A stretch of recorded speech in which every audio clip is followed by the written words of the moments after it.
오늘은 이거 이렇게 태블릿으로 찍어서 줄게. 근데 원래 어, 찍었는데 영상이 날아갔어.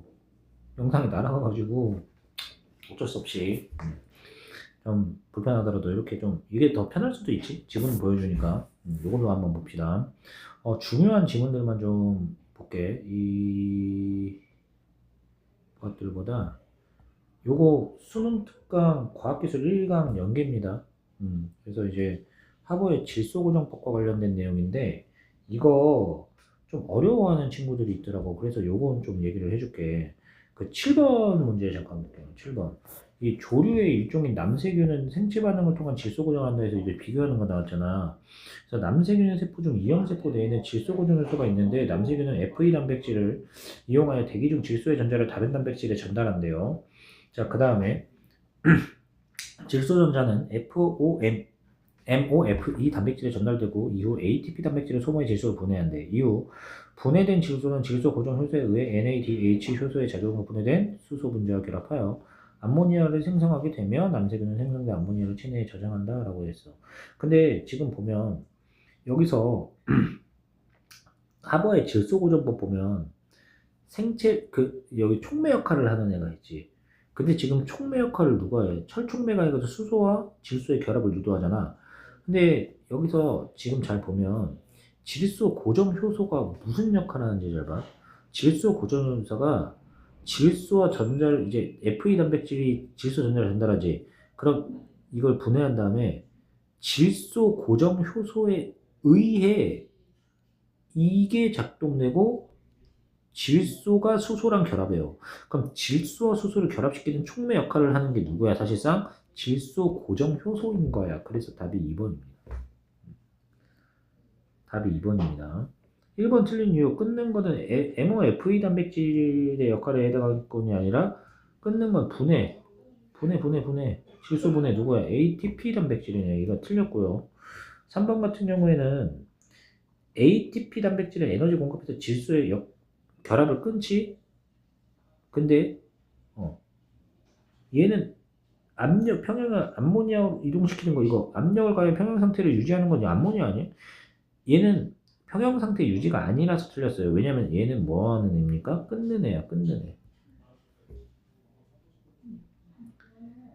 니은에서 자 4번에 ATP 단백질과 NADH 효소가 질소와 수소로 분해하는 것처럼 기억 역시 다른 과정을 통해 두 기체를 분해하는군이라고 했는데, 분해가 이거는 기억에서는 고온 촉매를 통해서 질소를 분해하는데 그 수소 분해가 없어요. 조심해야 됩니다. 수소 분해가 없어요. 수소 분해가. 5번 기억에서 생성된 암모니아도 식물이 흡수해서 아미노산으로 전환할 수 있기 때문에 안 되겠죠. 화학 비료의 역할이죠. 화학 비료의 역할. 그래서 답이 2번입니다. 이건 조금 어려웠던 것 같아요. 그러니까 얘는 똑같은 두 사례를 두고 유사한 내용인지 아닌지를 구분할 수 있는가를 물어보기 위해 출제한 거야. 목적이 그거였다는 거 좀 기억을 하시고. 자, 이번에는 넘어가 봅시다. 요거는 우리 했었던 거죠. 그 데이 2로 넘어가 볼게요. 데이 2에 242페이지 한번 봐봐. 내가 이거는 따로 수업을 안 했는데 오늘 이 문학이 조금 중요할 것 같아. 양규재의 원미동 시인이라는 작품이고 24학년도 9월 모의평가입니다. 은근히 조금 했었던 문제이기는 한데 얘를 조금 자세히 한번 볼게요. 보기를 먼저 보자. 미성숙한 어린아이 서술자라도 합리적 정보를 제공하면 독자는 서술자를 신뢰하게 된대. 자, 우리 미성숙한 어린아이 서술자 보니까 믿을 수 없는 화자 생각나네. 믿을 수 없는 화자. 합리적 정보를 제공하면 독자는 서술자를 신뢰하게 된답니다. 자, 그러나 작가는 때로 합리성이 부족한 어린아이 특성을 강화하여 독자가 서술자를 의심하게 합니다. 독자가 서술자를 의심하게 한대. 이때 독자는 서술자가 제공하는 정보가 틀릴 수 있다고 생각하면서 서술자와 다른 각도에서 작품이 전하려는 의미를 탐색하게 된다. 이 경우에도 독자는 서술자가 제공하는 제한된 정보에 의존할 수밖에 없으므로, 그렇죠. 우리가 1인칭인 경우에는 서술자가 제공하는 제한된 정보에 의존할 수밖에 없어요. 서술적 상황과 작품이 전하려는 의미가 서로 달라져 작품을 더욱 집중해서 읽게 된대. 그러면 일단은 우리가 다른 건 모르겠는데 미성숙한 어린아이 화자가 나온다는 것만 좀 생각하면서 가보자고. 지금 봐봐. 초반에 보면 얘가 몽달씨 얘기하면서 27짜리 뭐 남자친구, 그 남자친구 아니겠죠? 자, 이렇게 얘기를 합니다. 그러면서 김반장 얘기를 하고 있어. 그래서 김반장에 초점이 맞춰져 있지, 서술자가. 그러면서 김반장과의 관계를 얘기를 하고 있는데, 김반장을 씩씩하고 재미있는 사람이라고 인식하고 있어요. 나가. 근데 맨날 이제 앉아서 이러고 있는데, 옛날에 막 쭈쭈봐주고 이랬는데 퉁명스러워졌다? 인물의 정서를 잘 봐. 왜 이렇게 바뀌었는지 알고 있대 이걸. 어린애냐 일곱 살밖에 안 돼. 내가 모른 척한데 셋째 딸 선욱이 언니가 지난달 서울 이모 집으로 떠나버려서 그렇다는데. 왜? 아, 좋아진 애는 썸 타고 있었구나. 둘이 썸 타고 있었는데 선욱이 언니가 싱숭생숭하더니 떠나버렸어요. 얼굴이 예뻤다 뭐 이럽니다. 자, 근데 이제 중략을 한번 넘어가면서 생각해보자. 중략은 항상 의식해야지. 상황이나 정서, 태도에 변화가 촉발될 거야. 집으로 가다가 말고 문중 형제 슈퍼 쪽을 돌아보니 음료수 박스들을 차곡차곡 쟁여놓은 일에 땀을 뻘뻘 흘리고 있는 몽달씨가 나와요. 몽달씨 아까 앞에 나온 애지. 그 동갑이네 김반장이랑. 두들겨 맞았다는데? 누구한테? 열흘간이나 누워있던 사람이라 안색이 차마 마주보기 어려울 만큼 해수했대. 근데 웃고 있어. 그래서 나는 어떻게 생각하고 있어? 저 사람 제정신 아니야. 정신이 좀 헷갈려도 그렇지. 그날 밤 김반장 행동에서 깡그리 그날 밤에 자 봐봐. 우리 뭔진 모르겠는데 중략이 뭐야? 그날 밤 일이지. 그날 밤에 뭐가 있었죠 지금. 그날 밤에 중략이 그거야 지금.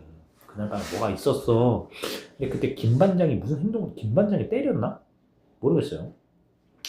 잊었을까? 그날 밤 머리 어딘가를 세게 다쳐서 어딘가를 맞았대. 김반장이 자기를 내쫓았대. 김반장이 때린 것 같진 않은데 뭔가 이 사건이 있었나봐. 감쪽같이 지워진 것을 아니까 전혀 엉뚱한 이야기도 아니다. 뭐 기억상실증 얘기 나옵니다. 요 부분은 좀 읽어보면 알겠지만 보기를 봤다면 이거 완전 어때? 어린애 시선이지.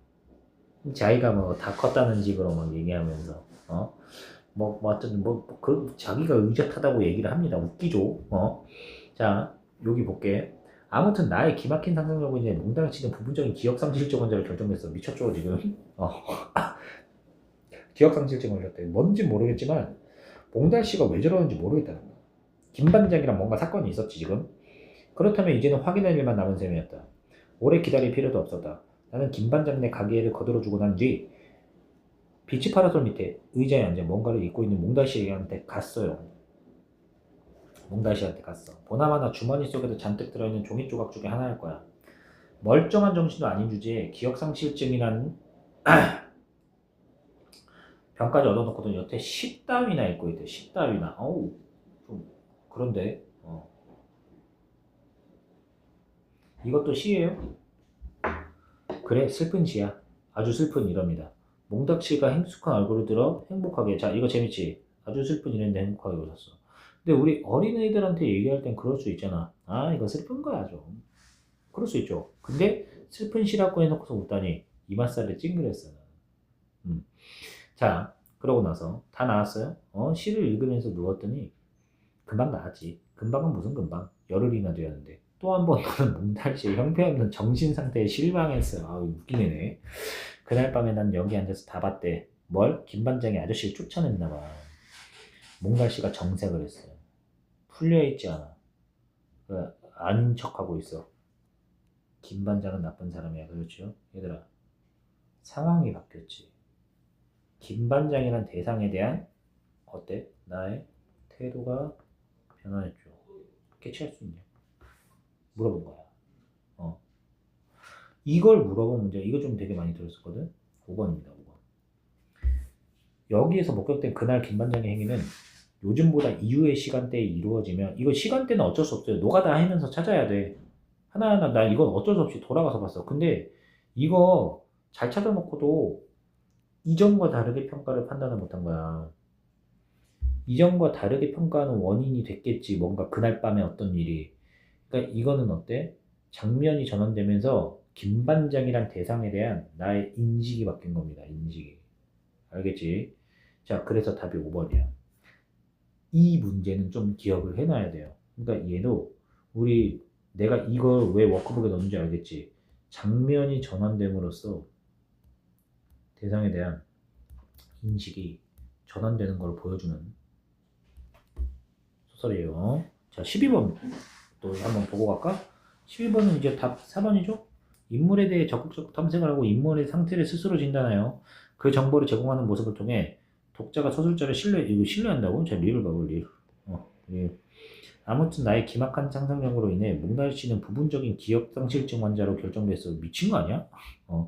그럼 진짜 기억상실증이 아니잖아. 그치? 서술자의 신뢰가 안 되죠, 이거는. 신뢰를 할 수가 없게 되지. 합리적 정보가 아니기 때문에.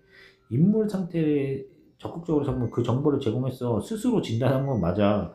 근데 보면은 그 신뢰에 있는 거 아니에요? 이렇게 얘기하는 사람들이 있는데 지금 봐봐. 상상력으로 기억상실증 환자가 됐어.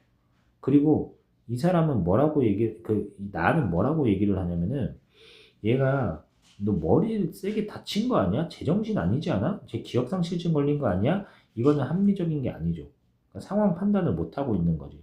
그래서 얘는 독자가 서술자를 신뢰한다는 서술이 적절하지가 않습니다. 알겠죠? 자, 요거는 이 정도로 하고 넘어가고 비합리적이죠. 요거 잠깐 봅시다.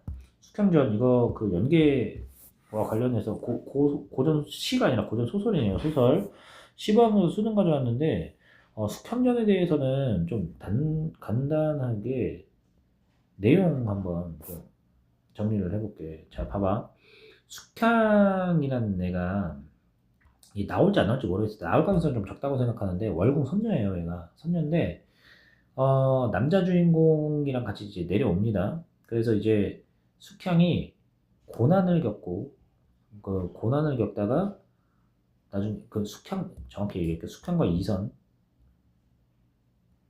여자 주인공 남자 주인공인데 둘 다 천상에서 적강을 했어요. 적강을 했고 그 다음에 나중에 그 고난을 겪고 결국에는 고난을 극복하고 혼인해. 그러니까 얘는 뭐 별거 없어. 혼화장애 모티프 그 다음에 영웅소설의 일대기 이런 것들이 다 나타나는데 그래서 나중에 이제 해피엔딩이 되는데 어쨌든 여성이 순환을 겪지만 그거를 극복하는 내용이 나타나는 거야. 요 부분도 조금 마찬가지거든. 이게 이제 천상계, 지상계 왔다 갔다 하면서 나오는 장면인데 특정 장면이 유사냐 다르냐 이거 물어보는 이거 은근히 좀 난이도가 있었던 문제예요. 이게 14번도 되게 많이 틀린 문제 중 하나거든. 14번 이게 답이 5번이지. 미음에 연약한 몸이 큰 칼 쏘고 여러 사람에게 붙들려가니 받은 죽은 사람이라 요 장면 봐봐. 요거 있잖아. 요게 지금 어떤 상황인지부터 봐야 돼. 반은 죽음이라라는 진술은 누구의 심리입니까? 반은 죽은 사람 같다고 생각하는 거 숙향의 심리 아니야? 숙향? 그러면 이거는 인물의 외양 묘사를 통해 인물의 심리를 드러낸 게 아니죠. 그치? 직접 서술한 거지. 직접 서술. 그리고 15번은 이것도 은근히 조금 많이 나갔었는데 당시에 답이 2번입니다. 비에는 천상계에서 지은 죄의 대가를 지상계에서 모두 치르면 천상계의 신분이 변할 수 있다? 천상계의 신분이 변하는 게 아니야. 지금 비에 보면은 후토부인이라는 사람이 나오잖아. 지금 얘기를 하죠. 한낱 조그만 신령 그대는 월궁의 어떤 존재야. 누구? 숙향이에요. 숙향. 원래 숙향의 전생이야. 전생이 선녀였대. 어? 그러니까 일시적 고난을 겪더라도 본래 신분으로 회복된다는 거지. 천상계의 신분이 변한다는 건 틀렸어요. 본래 신분으로 회복할 수 있음이란 걸 얘기한 겁니다. 알았죠? 자, 여기까지 됐으면 다음 넘어가 보도록 합시다. 좀 내가 어쨌든 지금 다시 찍는 상황이어서 질문 많이 받았던 거 위주로 좀 해줄게요. 이게 열렸는 대학 질문인데 이거 A 질문 좀 많이 받았거든? 얘들아 이거 쉬워. 요거 좀 봐봐. 이 열렸는 대학 이거 좀 어려워하는 사람들이 많더라고. 간단해요. 2005년에 지금 봐봐. 나이테 얘기하고 있잖아. 400개 나이테를 가진 400년 된 수목을 배야 되는데 그 단면에서 1643년부터 거슬러 1628년까지 16년 동안 넓은 나이테 5개, 좁은 나이테 5개, 넓은 나이테 6개래. 얘들아, 그 전에 먼저 확인해야 되는 게 나이테는 강수량이 많았던 애는 넓게, 가물었던 애는 좁게야. 자, 그럼 봐봐. 2005년에 400개의 나이테를 가진 400년 된 수목을 뱄어요. 단면에 1643년부터 거슬러 1628년까지 16년 동안이야. 거슬러야, 거슬러. 지금 봐봐. 그러면은 1643에서 1628년까지 16년 동안 넓은 거 5개, 좁은 거 5개, 넓은 거 6개. 몇 년이야? 연속된 패턴. 16년이라고 했는데 몇 개예요? 16년, 지금 16개잖아, 16개. 그럼 43, 42, 41, 40, 39, 38 이렇게 넓은 거 5개, 좁은 거 5개, 넓은 거 6개란 얘기야. 한편 인근 역사 유적의 대들보로 사용된 오래된 목재는 나무의 중심부와 그것을 둘러싼 332개 나이테를 보여주지만 베어진 시기를 알 수 없었는데 만일 그 가장자리 나이테에서 7개째부터 앞서 수목과 동일한 패턴이래요. 7개째부터. 아, 그럼 7개째부터 동일한 패턴이면 뭐야? 1643년이라는 얘기잖아. 그럼 그 목재로 사용된 나무는 1650년경에 베어졌고 1318년 무슨 말인지 알겠어? 이 목재 봐봐. 이 목재가 7개째가 뭐야? 1643년이란 얘기야. 그치? 그러면 베어진 거는 언제예요? 7년, 이거 플러스 7 하면 되지. 플러스 7. 왜? 7년 더 살았잖아. 그래서 1650년경에 베어졌다는 거야. 이해됐지? 무슨 말인지. 그래서 이게 틀렸어. 대들보로 사용된 목재 가장자리에서 20번째 나이테는 폭이 좁을 거래. 그럼 봐봐. 20번째야. 7번, 자, 이게 보세요. 자, 목재가 1, 2, 3, 4, 5, 6, 7, 7번째부터 1643년이야. 그럼 8, 9, 10. 8, 9, 10, 11, 12, 20번째지. 그럼 몇 번 더 해야 돼? 20번째면은 13번이네. 플러스 13 하면 13이 아니죠. 13은 빼야죠. 그치? 그럼 언제야? 1630년이네. 1628년까지 넓은 나이테 6개였지. 1630년이면 넓은 나이테 해야 돼, 좁은 나이테 해야 돼? 넓은 나이테 해야 되잖아. 그래서 좁을 거가 틀렸어요. 그러니까 이거 역추적하란 얘기인데 그거를 헷갈려가지고 쓰는 친구들이 많더라고. 뭐 이해는 합니다만. 이건 좀 주의하도록 합시다. 정진사전 잠깐 볼게요. 정진사전. 이거 봐봐. 내가 이 정진사전은 그 얘기 좀 할게요.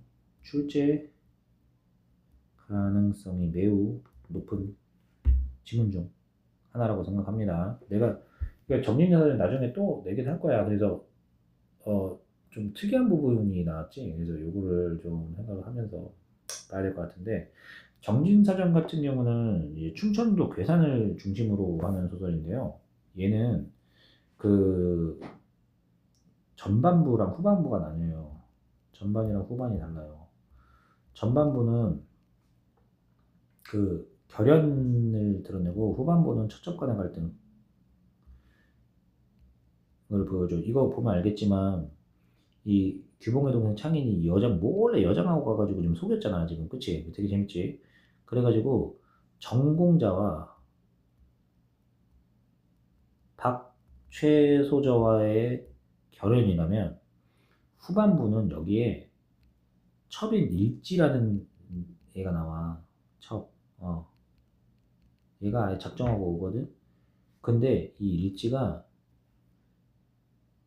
내 쪽 자요 다들. 그 박 부인을 납치계획까지 세웁니다. 근데 이게 비현실. 저기 하면 그 도승에 의해서 천상계의 개입으로 실패하고 오히려 본인이 납치돼. 그래서 이제 나중에 진상을 밝히고 두 부인은 다시 데리고 오는 내용이 나옵니다. 그래서 이 지금 같은 경우는 창인이나 광철이라는 애들이 여장을 하는 장면이 나와. 그치? 이 부분은. 그러니까 이거는 뭐니? 재밌지? 그러니까 되게 재밌는 소설이에요. 15번의 답 1번입니다. 1번. 이거 여장의 목적을 생각해. 여장을 왜 했어? 자유롭지 않으니까. 박소저가 창인에게 비량금침을 내어 사방을 둘러싸는 것에서 이성에 대한 호기심이 남녀 간의 자유로운 만남을 성취할 수 있게, 그러니까 이 부분이 상관이 없어요. 비량금침을 낸 이유가 남녀 간의 자유로운 호기심이라고 했는데 박소저는 창인이 지금 남자인 걸 몰라요.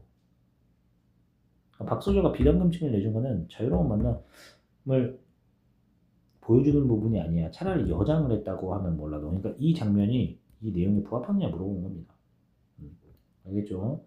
자, 정진사전은 앞부분이냐 뒷부분이냐에 따라 다른데 뒷부분은 오히려 너무 쉬워. 왜냐면은 일지라는 첩이 나오는데 이 첩이 나오면은 처척 간의 갈등은 우리가 그동안 너무 많이 봤던 전형적 패턴이거든. 알겠죠? 자, 요 정도 해놓도록 하겠습니다.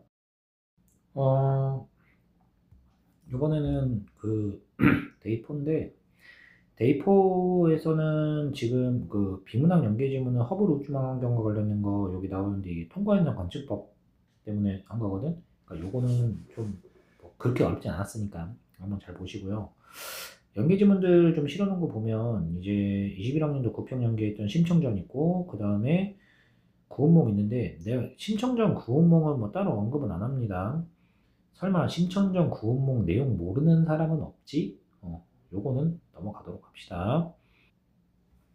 자, 요거 한번 볼게요. 그 데이 5 넘어가보면 얘는 지금 그 수능 특강 이제 과학기술 8강에 에크모가 관련된 게 있는데 에크모를 이제 대안으로 나오는 인공 폐기술 얘기야. 근데 이 인공 폐기술과 관련돼서 이제 기업과 니은 이거 요런 문제 잘 봐야 돼. 요런 문제 공통점 물어본 거거든. 그러니까 얘네 둘 다 어때? 항응고제 사용이 필요하다는 거 공통점이죠. 그러니까 항응고제 사용이란 위험 이런 것들이 있기는 한데 에크모 인공폐 기술의 가장 큰 차이점은 그 산소, 그러니까 이산화탄소와 산소의 교환을 에크모는 체외에서 하는데 인공폐 기술은 체내에서 한다. 그 차이예요. 그러니까 그거 이외에는 대부분이 공통점으로 엮여 있습니다. 뭐 요거는 좀 주의하시고요.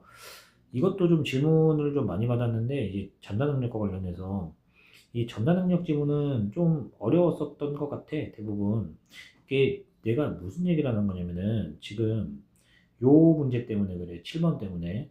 그러니까 전달 능력이 지금 보면 어떤 능력인가 봤더니 불연속 면에서 이제 수직 방향으로 이제 작동을 할 때 주응력 방향으로부터 45도인 방향에서 최대가 된다라고 했잖아. 근데 이 주응력이 중력으로 대표되는 주응력이야. 이게 중력이에요, 중력. 그러니까 중력 방향이 45도면 중력은 수직으로 내려오잖아. 그러니까 지금 여기서 중력이 이렇게 있을 때는 45도 방향 이렇게야, 이렇게. 근데 이제 수직응력이 따로 있네. 이 수직응력이 뭔가 봤더니 지금 그 전단 강도와 관련돼 있을 때 수직응력은 기준면에 대해 작용하는 힘으로 면을 당기는 압축력에 작용한대요. 당기는 압축력에. 그래서 힘에 비례하는 게 이제 수직응력이야. 그런데 지금 7번 답이 2번이거든?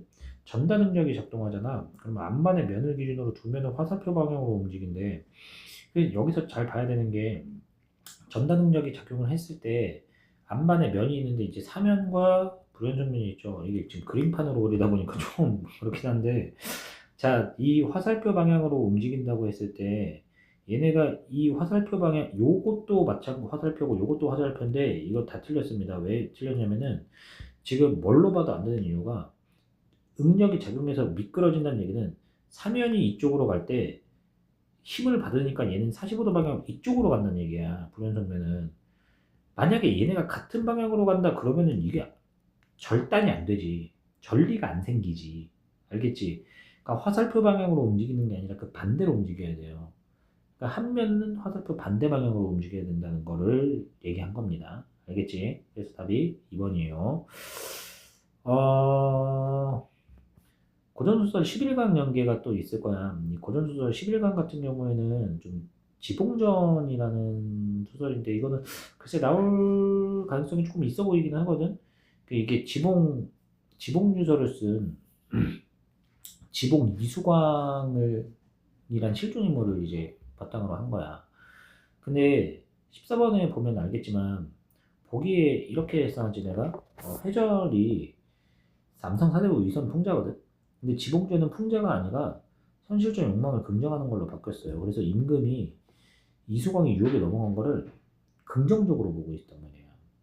긍정적으로 보고 있어. 그러니까 애초에 사대부의 위선이라고 생각을 안 하는 거예요. 그래서 4번이 틀렸습니다. 지봉전 다시 한번 좀 보면 알겠지만 얘가 김복성이 궁녀랑 금지된 사랑을 했으면 이거는 큰일 날 짓이거든. 근데 이제 그거를 용서를 해줬어. 지봉 이소광이 유배 보내라. 근데 얘는 첩이 없대.